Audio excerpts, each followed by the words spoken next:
नवरात्र की बात हो, चाहे वो शारदीय नवरात्र हो, चाहे चैत्र मास के नवरात्र हो, सनातनी धर्म के जो भक्त हैं वो माँ दुर्गा की स्तुति करने के लिए कभी भी किसी भी प्रकार के समय का उल्लास नहीं करते हैं। क्योंकि इस समय जो हम बात कर रहे हैं चैत्र नवरात्र की, तो चैत्र नवरात्र में सभी भक्त सभी भी मंदिरों में माता रानी की पूजा अर्चना कर रहे हैं और उनके अपनी मन्नतें मांग रहे हैं। क्योंकि इस समय हम मौजूद हैं बाराबंकी जिले के मसौली कस्बा के हनुमान मंदिर के पास में, जहां पर आज जो माता के भक्तों ने माता की जगराता का कार्यक्रम रखा है। हमारे पीछे देख सकते हैं कि ये वो स्टेज है जहाँ पर माता के जगराते का कार्यक्रम किया गया। अभी इससे कुछ ही पलों के बाद में माता रानी के जगराते का इसमें यहाँ पर आयोजन होगा। माता रानी के जो भक्त हैं प्रतिवर्ष यहाँ पर ये इस कार्यक्रम का आयोजन करते हैं।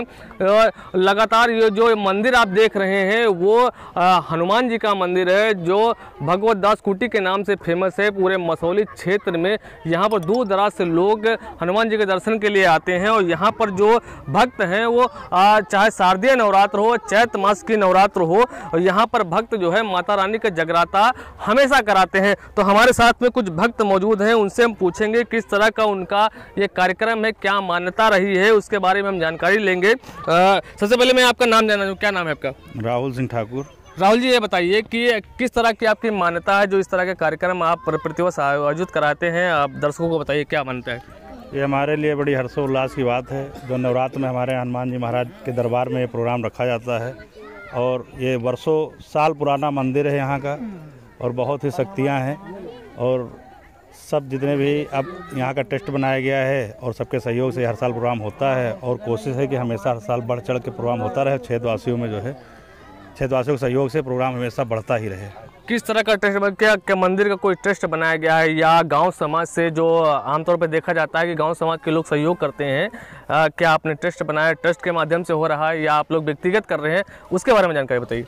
नहीं, अभी तक तो समाज के हिसाब से चलता था, लेकिन अब ये है कि आज के जनप्रतिनिधियों को देखते हुए ये अब टेस्ट बनाना भी बहुत ज़रूरी है। टेस्ट से मंदिर प्रांगण का विकास होगा, तरक्की होगी, लोग जानेंगे, अच्छी अच्छी ज़रूरतें यहाँ पे पूरी की जाएगी और सहयोग तो सभी को होता है। मंदिर का मामला है, जितने लोग ग्राम हमारा तो टेस्ट रजिस्ट्रेशन कराया गया इस मंदिर का, 11 लोगों की सदस्य की टीम बनाई गई है, जो ये 11 लोग हमेशा एक्टिव रहेंगे। बाकी ये मंदिर पूरे समाज का है और हम लोग की हमेशा चाहते हैं कि जो है पूरा समाज जुड़ा रहे इससे और मंदिर का विकास हो, यही हमारी मेन जो है प्राथमिकता है। तो कहने का मतलब कहीं ना कहीं जो ये मंदिर का जो ट्रस्ट बनाया गया है वो गांव समाज के हित में बनाया गया है। हमारे साथ में यहाँ पर मंदिर के जो ट्रस्ट के जो अध्यक्ष हैं उनसे बात करेंगे, पूछेंगे किस तरह से ये व्यवस्थाएं कराई गई हैं, क्या कुछ प्रयोजन रहा है, उसके बारे में बात करेंगे। मोहित जी, ये बताइए कि जो ये ट्रस्ट बनाया गया, क्या पहले से आप लोगों ने विचार रखा था कि ट्रस्ट बनाना है, कैसे बनाना है, और इस तरह से किस तरह से संचालन आप लोग कर रहे हैं इसका हम लोग ये सोचे थे कि इस मंदिर का ट्रस्ट बनाएंगे, जिससे हम मंदिर की सारी व्यवस्थाएं सुनिश्चित करेंगे। जिससे अगर समिति हमारी नहीं थी तो इतना अच्छा आयोजन हम लोग नहीं कर पाते थे।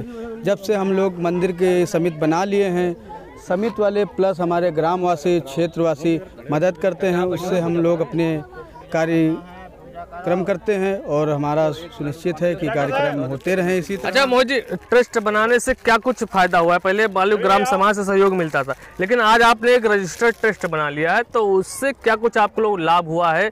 जैसे इतना बड़ा आयोजन आप लोग करा रहे हैं, तो उसको लेकर के क्या कुछ आपको सहयोग मिल रहा है, उसके बारे में भी बताइए।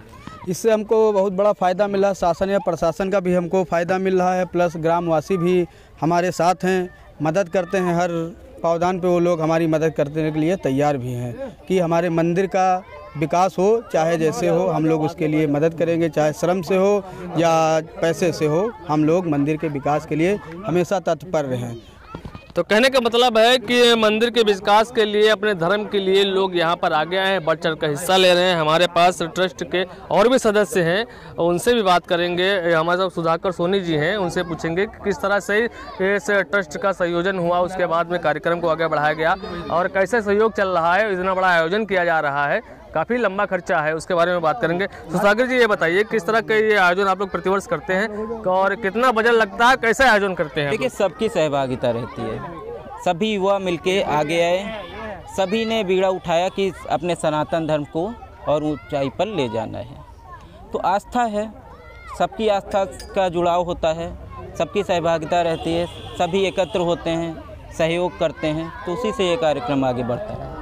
और जैसे प्रतिवर्ष नवरात्र में तो आप लोग करते ही करते हैं, उसके बाद में विभिन्न कार्यक्रमों जो हमें ये जानकारी हुई है कि विभिन्न अन्य जो कार्यक्रम होते हैं मंदिर प्रांगण में, उसमें भी आप लोग सहभागिता करते हैं। तो कहीं ना कहीं बजट का भी इशू होता होगा, क्योंकि बड़ा लंबा मामला होता है, क्योंकि छोटा मोटा कार्यक्रम करने में भी 10-20 हज़ार लगता है, लेकिन जो मंदिर प्रांगण में करते हैं तो लंबा बजट लगता है। तो उसको लगे कैसे आप लोग मैनेज करते हैं, कैसा ट्रस्ट का हिसाब किताब है? देखिए, समाज का इसमें सहयोग है, इसमें किसी एक व्यक्ति का सहयोग नहीं, सबका सहयोग है। तो सभी के सहयोग से ही चल रहा है। जो भी ग्रामवासी हैं, जो भी यहाँ का परिवेश है, सब देखभाल करते हैं, आते हैं, साफ़ सफाई का ध्यान रखते हैं, मंदिर का ख्याल रखते हैं, मंदिर कहीं जर्जर ना होने पाए। तो सारी चीज़ें हैं, सभी का सहयोग है, तभी चल रहा है सारा कार्यक्रम जी। तो अभी भी हमारे पास जो है, कहने का मतलब है कि जो ये कार्यक्रम आप अनवरत देख रहे हैं, इतना भव्य आयोजन किया गया है जो मंदिर का जो है, कहने का मतलब है कि यहाँ पर जो स्थानीय लोग हैं उनका समर्थन तो है ही है, जो ट्रस्ट के सहयोगी हैं उनका भी समर्थन है। और हमारे साथ में मंदिर के जो महंत हैं, जो मंदिर के यहाँ भगवान हनुमान जी की आराधना करते हैं, लगातार उनकी सेवा करते हैं, और इस जो इतना बड़ा कार्यक्रम आप देख रहे हैं उसमें भी इनकी बड़ी सहभागिता है। तो मैं महाराज जी से पूछना चाहूँगा कि महाराज जी जो इस तरह का आयोजन किया जा रहा है उसको लेकर के आपकी क्या दृष्टिकोण है, आप क्या कुछ कहना चाहते हैं, बताइए हमको। ये हमारे भारत देश ऋषियों की भूमि है और इसमें सनातन धर्म की प्रधानता है। उस सनातन धर्म के आधार पर हमारी ये मान्यताएं हैं कि जो साधु संत हैं वो समाज से जुड़ कर के समाज, सनातन धर्म, भारत देश एवं विश्व के कल्याण के लिए अनेक प्रकार के आयोजनों का प्रतिपादन करते हैं। जैसे उदाहरणार्थ आप अभी ये देख रहे हैं, ये हमारे वासंतिक नवरात्रि चल रही है। संवत 2081 नया संवत लगा है और प्रथम ये नवरात्रि है इस वर्ष की, नए संवत्सर की। दूसरी अन्य और भी आएंगी, जैसे बैसाख में होती है। हर महीने में 2 बार नवरात्रि होती है, हर पखवाड़े में 9 दिन की नवरात्रि होती है। विशेष तौर से है ना, हमारे जो सनातन धर्मावलंबी हैं अपनी अपनी सुविधा के अनुसार उसमें अपने अपने आयोजन माता जी के कृपा पाने के लिए एवं हमारे सनातन धर्म की और भारत देश की सुख समृद्धि के लिए एवं विश्व के कल्याण के लिए आयोजन करते हैं। उसी के तारतम्य में हमारे मसौली ग्राम के सभी जो कमेटी के सदस्य हैं और मेरे मसौली ग्राम की जो जनता है, आसपास की जो जनता है, वो सभी श्रद्धालु भक्तों के द्वारा हमेशा सहयोग दिया जाता है और उनको उससे लाभ होता है। उन्हीं की मांग पर, उन्हीं की इच्छा पर आयोजन यहाँ प्रतिपादित किए जाते हैं। महाराज जी, मैं बीच में आपको रोकना चाहूँगा, रुकना नहीं चाहता था, लेकिन मैं ये कर रहा हूँ, आप इतने वर्षों से हनुमान जी महाराज की आप सेवा कर रहे हैं। आप देख रहे होते कि गांव के जो लोग हैं, सम्मानित लोग, वो तो हमेशा आते रहते, लेकिन इस पिछले कुछ वर्षों से युवा पीढ़ी का रुझान काफ़ी बढ़ गया है जी सनातन धर्म की ओर।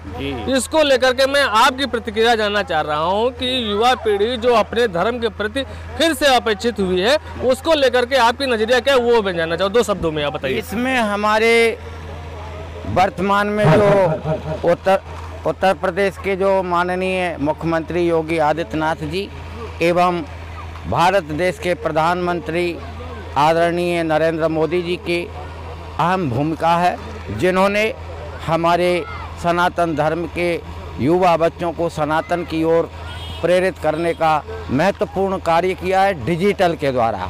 एवं हमारी जो पुरातत्व और सनातन जो जगह थी, जो अस्त व्यस्त थी, उनका पुनरुद्धार करके हमारे हिंदू युवाओं को एक प्रेरणा दी है, जिससे आज हमारे देश के नवयुवक, नवबच्चे सभी सनातन की ओर अग्रसर हैं। बाबा जी, धर्म की बात है, राजनीति की बात नहीं करनी चाहिए, लेकिन मैं जाते जाते मैं एक सवाल अब छोटा सा मैं 2 शब्द में आपसे आंसर चाहूँगा कि जिस तरह का माहौल चल रहा है, चुनाव आ गया सर पे, कुछ दिनों के बाद मतदान है, केंद्र में किसको देखना चाहते हैं? बस 2 शब्द में जानना चाहता हूँ बस।